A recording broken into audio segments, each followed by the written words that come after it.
বাংলাদেশের মহান রাষ্ট্রপতি, স্বাধীনতার ঘোষক, মুক্তিযুদ্ধের জেড ফোর্সের কমান্ডার জেনারেল জিয়াউর রহমানের রুহের মাগফিরাত কামনা করার জন্য এখানে এসেছি। তিনি বাংলাদেশের এক বিরল ব্যক্তিত্ব, রাষ্ট্র ক্ষমতায় অধিষ্ঠিত থাকার পরও যাকে দুর্নীতি কখনো স্পর্শ করতে পারে নাই।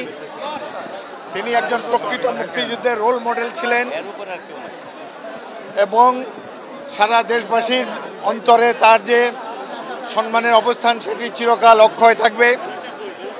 আমি ৩২ বছর ধরে বিএনপির সদস্য। আমাকে নীতি নির্ধারণী ফোরামে স্থান দেওয়ার জন্যে দেশনেত্রী বেগম খালেদা জিয়া এবং অ্যাক্টিং চেয়ারম্যান জনাব তারেক রহমানকে আন্তরিক ধন্যবাদ ও কৃতজ্ঞতা জানাচ্ছি। আগামী দিনগুলোতে বিএনপি শহীদ রাষ্ট্রপতি জিয়াউর রহমানের আদর্শ অনুসরণ করে বাংলাদেশকে ধীরে ধীরে উন্নতির শিখরে নিয়ে যাবে, এটাই আমরা আশাবাদ ব্যক্ত করি। আর বৈষম্য বিরোধী ছাত্র আন্দোলনের শহীদদের রুহের মাগফিরাত কামনা করি।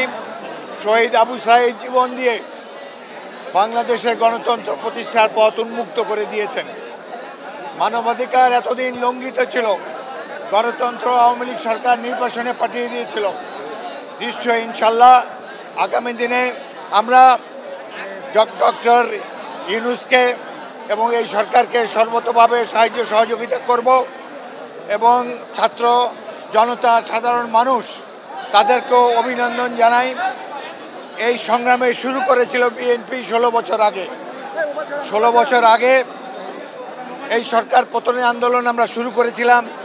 শেষ পর্যায়ে এই বৈষম্য বিরোধী ছাত্র আন্দোলন তারাও যোগ দিয়ে এই আন্দোলনকে আরও বেগবান করেছে এবং চূড়ান্ত লক্ষ্যে নিয়ে গিয়েছে। তাদেরকে অভিনন্দন জানাই। আগামী দিনগুলোতে বাংলাদেশে যেন গণতন্ত্র কেউ ব্যাহত না করতে পারে, সাধারণ মানুষের মানবাধিকারকে কেউ যেন লঙ্ঘন করতে না পারে, সেজন্য বিএনপি এবং ছাত্র জনতা, সর্বস্তরের জনতা আমরা একসাথে কাজ করব।